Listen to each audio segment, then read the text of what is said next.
Muhtaram Prezidentimizga minnatdorchilik bildiramiz. Judayam sharoitlar yaxshi. Biz anchadan beri orzu qilardik.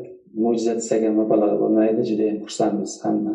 To'g'risi, endi ozgina ko'zimizning yoshi chiqib ketdi. Bunaqa dargohda hamma ham niyat qiladi ta'lim berishda, bolalar tahsil olishini. Judayam xursand bo'ldik.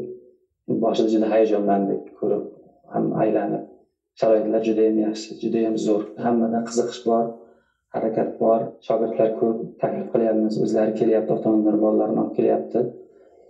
Natija emas, yaxshi. Maktabga havas qilsangiz edi. Bizlar yoshligimizda mana shu yerlarga kelganimizda bellar bir chul biyobon bo'lib yotardi.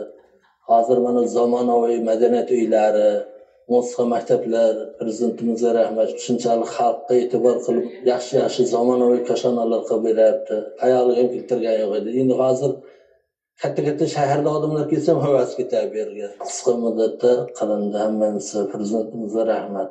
Juda katta zallar bor, zamonaviy. Men mana 32 yildan beri shu madaniyat sohasida ishlaymanki, hali unday zallar ko'rganim yo'q. Hozir ko'rib juda xursand bo'ldim. Orzu qilgan narsalarimiz keldi. Rasmiyatchilikdan